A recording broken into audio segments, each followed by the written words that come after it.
क्योंकि आयंस जो है वो दो तरीके से अपना चार्ज को चेंज कर सकते हैं।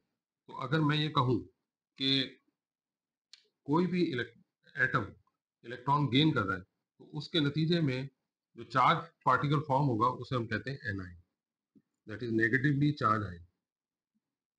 अगर इलेक्ट्रॉन लूज हो रहा है तो उसमें लूज होने के नतीजे में it will gain positive charge, उसे हम कहते हैं कैटाइन। तो ये पॉजिटिवली चार्ज आयन।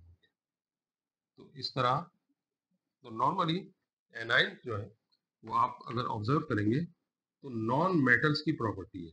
ज्यादातर एटम्स जो नॉन मेटल्स होते हैं वो नेगेटिव चार्ज एक्वायर करते हैं, और जो मेटल्स होते हैं वो पॉजिटिव चार्ज, उनमें उनमें इलेक्ट्रॉन को लूज करने की ability as compare to non metal ज्यादा होती है।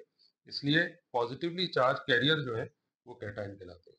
इसमें एग्जाम्पल हम वो दे सकते हैं, जैसे सपोज करें कि क्लोरीन एटम है और इसमें एक इलेक्ट्रॉन गेन होता है, इलेक्ट्रॉन के ऊपर नेगेटिव चार्ज है, तो ये एक्सेस इलेक्ट्रॉन जो है क्लोरीन को एनाइन में कन्वर्ट कर देगा, ये एनाइन की फॉर्मेशन होगी।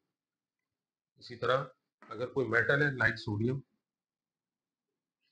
तो सोडियम के आउटर मोस्ट शेल में क्योंकि एक इलेक्ट्रॉन होता है, लिहाजा ये इलेक्ट्रॉन लूज करने के बाद एक पॉजिटिवली चार्ज आयन की फॉर्मेशन करता है।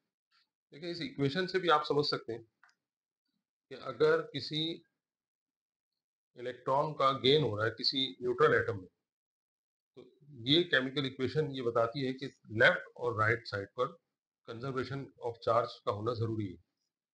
इसका क्या मतलब है? इसका मतलब ये है कि अगर लेफ्ट साइड पे एक नेगेटिव चार्ज है तो राइट साइड पर भी एक नेगेटिव चार्ज होना चाहिए। अगर ये इक्वेशन इस चार्ज को शो नहीं करती, ये चार्ज इक्वल नहीं शो करती, तो इसका मतलब है कि आपकी जो इक्वेशन है वो अनबैलेंस। हमेशा कोई भी इक्वेशन जो केमिकली रिप्रेजेंट की जाती है किसी भी रिएक्शन के लिए, उसमें इलेक्ट्रॉन के ऊपर चार्ज को भी बैलेंस होना चाहिए।